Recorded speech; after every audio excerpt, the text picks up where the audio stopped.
시간은 미래를 향하여 나갑니다.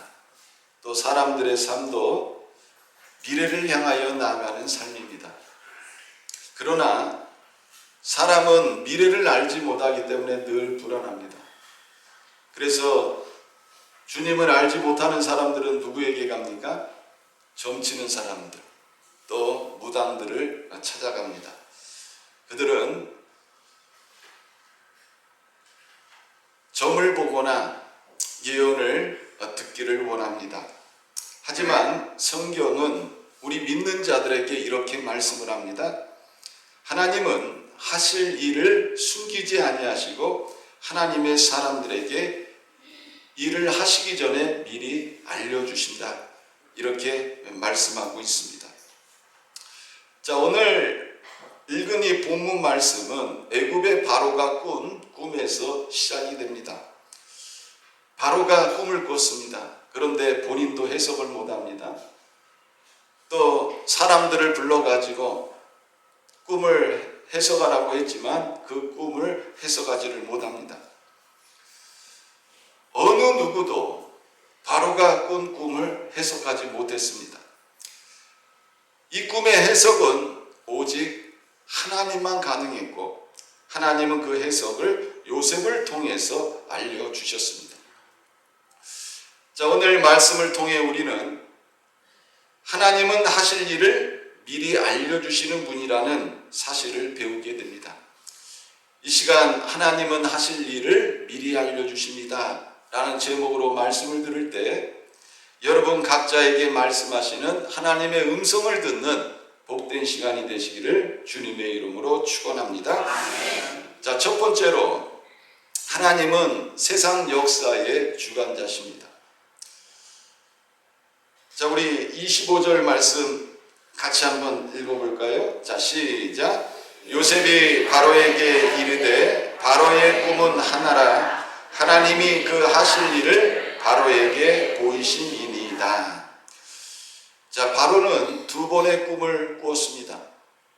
그러나 요셉은 분명히 말합니다. 꿈은 두 개지만 뜻은 하나라는 것입니다. 그것은 하나님께서 하실 일을 바로 왕에게 보여주셨다는 것입니다. 사랑하는 성도 여러분, 하나님은 세상의 흐름과 역사를 주관하시는 분인 줄 믿으시길 바랍니다.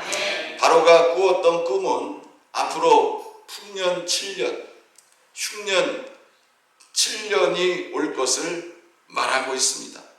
자, 이것은요, 단순한 자연현상이 아닙니다. 이 꿈이 의미하는 것은 세상의 모든 정치, 경제, 자연도 하나님께서 섭리하심을 우리들에게 보여주고 있습니다. 다니엘서 4장에 보면 이 바벨론 왕인 느부갓네살이 꿈을 꿉니다. 꿈의 내용은 다음과 같습니다. 한 꾼 나무가 땅 한가운데 서 있는데 그 키가 하늘에 닿았고 매우 아름다운 나무였다. 이렇게 말하고 있습니다. 자, 온 세계에서 볼 수 있을 정도로 큰 나무였습니다. 짐승들이 그 나무 밑에 살고요. 온갖 새들이 그 나무의 가지에 깃들어 삽니다.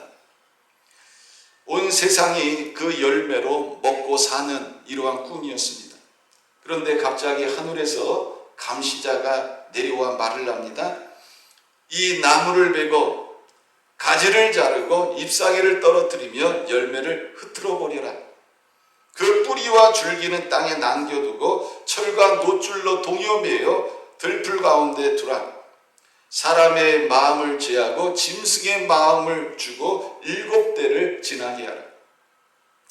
자, 이 꿈의 목적에 대해서 이렇게 말을 하고 있습니다. 지극히 높으신 이가 인간 나라를 다스리시며 자기 뜻대로 그것을 누구에게든지 주신다는 것을 살아있는 자들에게 알게 하려 함이라.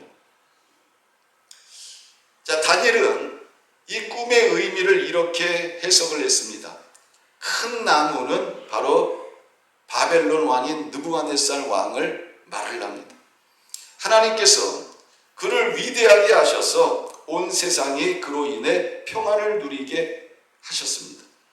그러나 그가 교만해졌기 때문에 하나님께서 그를 낮추시고 사람의 마음을 제하고 짐승의 마음을 주어서 들짐승처럼 살게 하셨다는 것입니다. 자, 여기서 말하는 7대는요, 7회 또는 상징적인 기간으로 이해하면 됩니다. 자, 그 후에 하나님께서 다시 느부갓네살 왕을 회복시킨다는 것입니다. 이 사건을 통해서 이 땅의 주권자는 바로 누구라는 겁니까? 하나님이라는 거예요.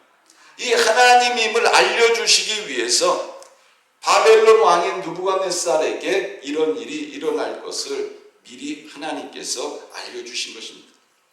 이 꿈이 보여주는 하나님 나라의 중요한 메시지는 다음과 같습니다. 첫 번째로는 하나님은 인간 나라를 다스리신다는 것입니다. 하나님은 인간의 왕국조차도 하나님의 뜻대로 세우시고 무너뜨릴 수 있는 분임을 말씀하고 있습니다. 바벨론의 절대 권력을 가진 왕조차 하나님의 뜻에 따라 흥망성쇠를 겪는다는 것입니다. 두 번째로는요, 교만은 패망의 앞잡이요 겸손은 회복의 시작임을 말씀하고 있습니다. 느부갓네살 왕이 대제국을 건설했습니다. 그런데 그 대제국을 건설했을 때 자기의 힘과 능력으로 자기가 그 나라를 세웠다는 착각을 합니다. 그런 느부갓네살 왕을 하나님은요, 낮추십니다. 어떻게 해요? 짐승처럼 낮추십니다. 사람의 마음을 제버리고 짐승의 마음을 주십니다. 이는 교만한 인간의 본성을 경고하는 동시에 하나님의 은혜로만 인간이 온전히 설 수 있다는 진리를 말씀하고 있습니다. 자, 세 번째로는 공의와 긍휼은 하나님 앞에서의 참된 회개를 요구합니다. 자, 다니엘은 단순히 종교적인 의식을 요구하지 않고 실천적인 회개를 권하고 있습니다. 이는 하나님의 뜻과 합당한 통치자의 모습이며 오늘날 모든 신자에게도 동일하게 적용되는 삶의 기준입니다. 우리가 이 다니엘서 4장을 통해서 배우는 것은요, 단순한 꿈 이야기가 아니라는 것입니다. 하나님께서 세상의 주권자시며 교만한 인간은 낮추시고 겸손한 자는 높이신다는 하나님의 섭리와 다스리심을 강력히 선포하고 있는 말씀입니다. 특별히 우리가 이 말씀을 들을 때마다 깨달아야 되는 것은 세상의 권력자들, 세상에 힘 있는 사람들이 하나님을 기억하고 공의와 긍휼을 실천하는 것이 진정한 지혜임을 말씀하고 있는 것입니다. 하나님은 당시의 대제국인 바벨론 제국의 왕에게 이것을 미리 알게 하시고 하나님 앞에서 바로가 올바르게 통치하기를 원하신 것입니다. 이처럼 하나님은 세상의 주관자로서 일방적으로 일하시지 않는다는 것입니다. 어떤 일을 하시기 전에 미리 알게 하신다는 것입니다. 노아의 이야기도 마찬가지입니다. 하나님께서 죄악이 온 땅에 관영함으로 세상을 심판하시기 전에 노아를 통해서 하나님이 말씀하십니다. 그 당시는요, 비가 없는 시대입니다. 그런데 노아가 뭐를 만들어요? 배를 만듭니다. 방주를 만들어요. 몇 년 동안 만들어요? 120년 동안 배를 만듭니다. 생각해 보세요. 평생 우리가 살아도 120을 살지 못합니다. 그러나 노아는 120년 동안을 배를 만드는데 어마어마하게 큰 배를 만들어요. 그 배를 만들면서 많은 사람들에게 무엇을 전하고 있는 겁니까? 하나님의 심판이 임한다. 그러니 너희들은 회개하고 하나님 앞에 돌아오라는 이러한 사인을 보내고 있는 것입니다. 하나님은 이처럼 물로 세상을 심판하시기 전에 노아에게 먼저 알려주시고 방주를 준비하게 하셨습니다. 여러분, 예수님이 이 땅에 메시아로 오셨습니다. 약 2000년 전에 이 땅에 오셨습니다. 그러나 성경은 예수님이 오시기 전에 미리 성경에 예수님이 메시아로 그리스도로 오실 것을 말씀하고 있습니다. 구약 성경은 오실 메시아를 예언한 책입니다. 예수님이 이 땅에 예언된 대로 오셨습니다. 그리고 우리의 죄와 허물을 대신 지시고 십자가에 못 박혀 돌아가셨습니다. 예수님이 사흘 만에 부활하시고 이 땅에 40일 동안 머무시다가 제자들이 보는 앞에서 하늘로 승천하셨습니다. 그 예수님은 내가 앞으로 다시 너희들이 본 대로 다시 이 땅에 올 것이다, 바로 재림주로 오실 것을 말씀하고 있습니다. 예수님은 앞으로 이 땅에 재림주로 오시기 때문에 우리들이 오실 그 재림주를 예비하고 준비하고 살 것을 우리들에게 말씀하고 있는 것입니다. 아모스 3장 7절 말씀에 보면 주 여호와께서는 자기의 비밀을 그 종 선지자들에게 보이지 아니하시고는 결코 행하심이 없느니라. 자, 두 번째로는 하나님의 뜻은 하나님의 사람을 통해서 전달이 됩니다. 자, 요셉은 꿈을 해석하면서 반복해서 이렇게 말을 합니다. 28절 말씀에 보면 하나님이 바로에게 하신 일을 보이셨나이다. 또 32절 말씀에 보면 이 일이 하나님께로부터 두 번 겹쳐 보이신 것은 하나님이 이 일을 정하셨으니 곧 속히 행하시리이다. 하나님은 그의 뜻을 그의 사람들에게 알려주십니다. 바로는 자기가 꿈을 꾸고도 그 뜻이 무엇인지 알지 못했어요. 요셉은 하나님의 사람이기에, 하나님과 연결된 사람이기에 하나님으로부터 그 꿈의 해석을 알게 되어졌습니다. 여러분, 오늘날도 마찬가지입니다. 하나님은 아무에게나 하나님의 뜻을 맡기지 않습니다. 기도하고 깨어있는 그 사람들을 통해서 그 뜻을 알게 하시는 것입니다. 다니엘서 2장 28절에 보면 은밀한 것을 나타내실 일은 하늘에 계신 하나님이시라. 그가 너 왕에게 후일에 될 일을 알게 하셨나이다. 다니엘도 느부갓네살 왕 앞에서 하나님의 뜻을 해석함으로 인해서 바벨론 역사 속에서 하나님의 뜻을 드러낸 사람이었습니다.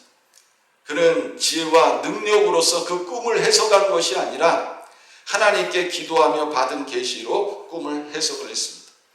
여러분, 오늘날 우리도 하나님의 뜻을 알려면 기도와 말씀 속에서 하나님과 동행하는 삶을 살아야 하는 것입니다. 하나님의 뜻은요, 세상의 지식이나 정보나 뉴스를 통해서 알 수 없습니다. 또 세상의 무당이나 점치는 자들을 통해서 알 수도 없습니다. 저는 여러분들이 영적으로 끼어 있어서 하나님의 뜻을 알고 하나님과 동행할 수 있는 그러한 모든 성도님들이 되시기를 주님의 이름으로 축원합니다. 자, 세 번째로는 하나님의 뜻을 깨달았으면 지혜롭게 준비해야 된다는 것입니다. 자, 요셉은 꿈을 해석만 하지 않았습니다.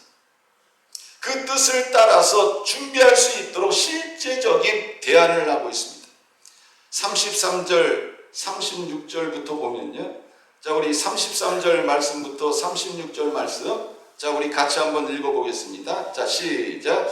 이제 바로께서는 명철하고 지혜 있는 사람을 택하여 애굽 땅을 다스리게 하시고 바로께서는 또 이같이 행하사 나라 안에 감독관들을 두어 그 7해 풍년에 애굽 땅의 5분의 1을 거두되 그들로 장차올 풍년의 모든 곡물을 거두고 그 곡물을 바로의 손에 돌려 양식을 위하여 각 성읍에 쌓아두게 하소서. 이와 같이 그 곡물을 이 땅에 저장하여 애굽 땅에 임할 7해 흉년에 대비하시면 땅이 이 흉년으로 말미암아 망하지 아니하리라. 여러분, 요셉은요 꿈만 해석해 준 게 아니라는 거예요. 그 꿈을 해석해 준 다음에는 그 꿈을 대비할 수 있도록 제안을 하고 있습니다. 하나님의 뜻은 들음으로 인해서 끝나는 것이 아니라 준비하고 실천하는 것임을 믿으시기를 바랍니다. 왜 하나님께서 알려주시겠습니까? 그것은 듣고 말라는 것이 아닙니다. 들은 다음엔 어떻게 하라는 거예요? 준비하라는 것입니다. 그리고 실천하라는 것입니다. 다가올 일에 대해서 준비하고 예비하라. 풍년이 올 때 흉년을 준비하지 않으면 7년에 흉년이 오면 어떻게 되겠습니까? 다 흉년으로 인해서 고통당하고 자칫 잘못하면 굶어 죽는 거예요. 노아도 하나님께서 세상에 홍수를 내리시겠다고 말씀하셨을 때 이 노아도요 120년 동안 방주를 준비했다고 말씀을 드렸습니다. 여러분, 당신은 비가 내리지 않아서 이 방주가 왜 필요한지 사람들은 이해가 안 되는 거예요. 왜 노아는 방주를 만들까? 왜 저런 미친 짓을 할까? 저 또라이 아니야? 사람들은요 다 손가락질을 했습니다. 그러나 그는 조롱 속에서도 준비하는 사람이었습니다. 그래서 이 땅에 홍수가 임하고 하나님의 심판이 임했을 때 그와 그의 가족들과 또 이 땅의 짐승들이 구원을 받는 이런 역사가 일어나게 되어진 것입니다. 여러분, 마리아도 하나님의 말씀을 듣고 준비한 사람이었습니다. 천사가 나타나 가지고 말을 합니다. 너가 장차 예수를 잉태하여 낳게 될 것이다. 마리아가 이 말을 들을 때는요, 자칫 잘못하면 큰 고난을 당할 수 있었습니다. 왜? 자기와 정혼한 사람의 아이가 아니라 다른 아이를 갖는다는 것은요, 그 시대에 율법에 따르면 돌에 맞아 죽을 일입니다. 그러나 마리아는 뭐라고 이야기를 합니까? 주의 여종이 오니 말씀대로 내게 이루어지이다. 그는 하나님의 말씀을 즉시로 받아들였을 뿐만 아니라 그 뜻이 이루어질 때까지 인내하면서 기도하며 기다렸던 것입니다. 바로 믿음으로 준비한 삶이었습니다. 여러분, 동방 박사들은 메시아의 탄생을 기다리고 준비를 했습니다. 동방 박사들이 하늘의 별을 보고 이 땅에 메시아 예수 그리스도의 탄생을 알게 되었습니다. 그들은 그 아기 예수를 만나기 위해서 그 먼 동방에서 황금과 유향과 몰약을 가지고 출발을 합니다. 하나님의 뜻을 아는 데서 그친 것이 아니라 이 땅에 메시아로 오신 그 아기 예수를 만나기 위해서 그 먼 길을 왔던 것입니다. 그리고 아기 예수를 만나서 경배할 수 있었던 것입니다. 마태복음 25장에 보면 10명의 처녀들이 신랑을 기다립니다. 근데 신랑이 밤늦게 올 것 같으니까 이들은 등불을 준비했습니다. 그런데 5명의 처녀들은 등불만 준비한 게 아니고 거기에 쓸 수 있는 기름을 준비했습니다. 그러나 5명의 처녀들은요, 기름을 준비하지 않았습니다. 신랑이 온다는 소리가 들립니다. 캄캄한 밤입니다. 10처녀가 밖으로 나가는데 5명은 등불도 있고 기름이 있으니까 불을 켭니다. 그러나 5명의 처녀들은 기름이 없으니까 야, 나에게도 좀 기름을 빌려줘. 나도 쓸 기름이 얼마 없어. 그러니까 지금 네가 빨리 가서 사와. 5명의 처녀들이 기름을 사러 나갔습니다. 그때 신랑이 왔습니다. 그리고는 문을 잠가버린 것입니다. 5명의 처녀들은 기름 사러 갔다가 와보니까 문이 잠겼습니다. 문을 열어주시오. 문 열어주시오. 근데 문이 열립니까? 안 열립니까? 안 열렸다는 거예요. 여러분들은 그 미국에서 일어난 2008 2001년도에 일어난 9.12 테러 사건을 기억하실 것입니다. 이 데이비드 마틴이라는 사람이 월드 트레이드 센터에 있는 사무실에서 일을 했습니다. 근데 그날 아침에 일어나가지고 하나님 앞에 기도를 드리는데 마음에 자꾸 이 감동이 옵니다. 너 오늘 출근하지 마라. 너 오늘 출근하지 마라.